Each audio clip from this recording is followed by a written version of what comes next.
इसका उत्तर कोई जल्दी देगा नहीं, और देगा ये देगा कि सबके अंदर परमात्मा बैठा है, लेकिन समझदारी पूर्वक देगा कि नहीं देगा ये कह दिया एक उत्तर हो सकता है। सब में परमात्मा बैठा है।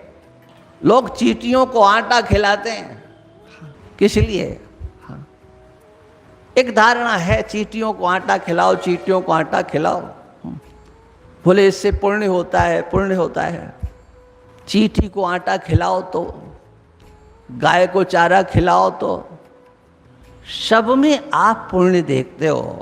बताओ वहां परमात्मा को आप देखते हो कि नहीं? वहां पर भी अज्ञान दशा में आप ईश्वर को देख रहे हो। जीवों पर दया करो, बात कह तो कोई सकता है, लेकिन क्यों करें ये प्रश्न जब आएगा तो इसका उत्तर जल्दी उनके पास आएगा नहीं, होगा नहीं। क्यों करें हम? दया सर्वभूतेषु, समस्त प्राणियों पर दया करो। ये भागवत का वचन है, दया सर्वभूतेषु। क्यों करें हम सब प्राणियों पर दया? इसका उत्तर कोई जल्दी देगा नहीं, और देगा तो ये देगा कि सबके अंदर परमात्मा बैठा है, लेकिन समझदारी पूर्वक देगा कि नहीं देगा ये कह दिया एक उत्तर हो सकता है। सब में परमात्मा बैठा है। परमात्मा की हिंसा मत करो, परमात्मा की हिंसा करना ठीक नहीं है। क्या कोई परमात्मा की हिंसा कर सकता है? नहीं कर सकता है, लेकिन फिर भी ये कहा जाता है कि दया करो। ये समग्र जो शरीर जितने भी आपको दिखाई पड़ते हैं, ये परमात्मा के अभिव्यंजक संस्थान है। परमात्मा की अभिव्यक्ति इन शरीरों के द्वारा, मानवाकृति से लेकर के जलचर थलचर जितने भी जीव हैं, ये सब परमात्मा के अभिव्यक्ति के स्थान है। यहाँ पर परमात्मा की अभिव्यक्ति होती है, और जहाँ परमात्मा की अभिव्यक्ति होती है वह आपके लिए वंदनीय है, वह आपके लिए पूजनीय है। और जहाँ परमात्मा की अभिव्यक्ति नहीं दिखाई पड़ती है, वहाँ पर शास्त्र को आगे लेकर के, वेद को आगे ला करके हम वहाँ परमात्मा की अभिव्यक्ति सुनिश्चित करते हैं। दिखाई पड़ता है जहाँ अभिव्यक्ति संस्थान है, वहाँ कुछ समझने की जरूरत नहीं, यहाँ परमात्मा है। लेकिन पत्थर में हृदय नहीं होता, पत्थर में मन नहीं होता, पत्थर में बुद्धि नहीं होती। हाँ, वहां पर भी तो परमात्मा को देखना है, तो वेद भगवान कहते हैं उसकी प्रक्रिया होती है।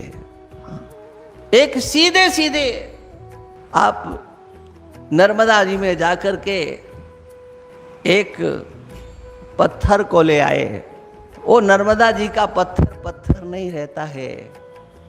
शास्त्र कहता है कि ये तो साक्षात भगवान शिव का स्वरूप है। वो नर्मदेश्वर नर्मदा जी से उत्पन्न हुए हैं। गंडकी नदी से आप जो शिला लेकर के आते हैं, वो शिला नहीं रह जाती है। कहा ये तो साक्षात भगवान नारायण है।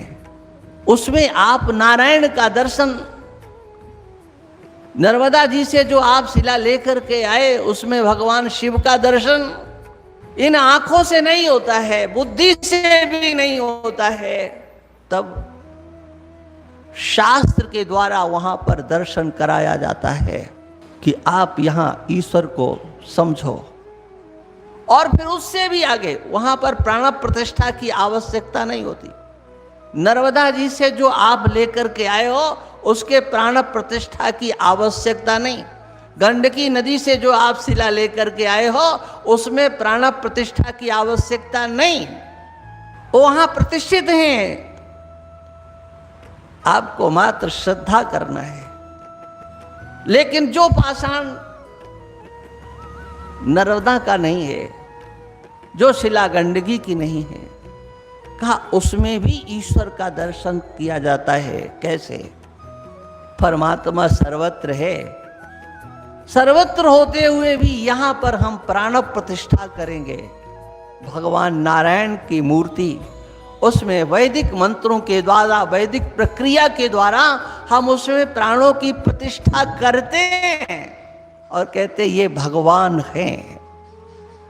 ऐसी जगह जहां भगवान प्राणों की प्रतिष्ठा सहज है वहां ईश्वर है, और जहां पर प्राणों का दर्शन नहीं होता है वहां पर हम ईश्वर का दर्शन शास्त्र को आगे करके प्राण प्रतिष्ठा करा के वहां ईश्वर का दर्शन करते हैं।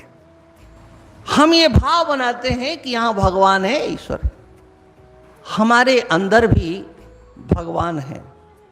देखो भाई जी, आप बंद कर लो। आप यहाँ सत्संग में बैठे हैं, पहली बार आए हो तो थोड़ा तो बंद करो, इसको बंद करो। एक थोड़ी देर की बात है। बंद कर लिया कि नहीं? हाँ, नहीं तो उसको तो पता नहीं आप कहाँ बैठे हो। हाँ, हमारे अंतर में भगवान विराजमान है, और ये कोई आरोप नहीं है। जैसे काष्ठ की लकड़ी में ईश्वर की प्रतिष्ठा, ऐसे हमारे हृदय में ईश्वर की कोई प्रतिष्ठा करता नहीं है। जहां हमारा हृदय है वहां पर हमारे भगवान हैं।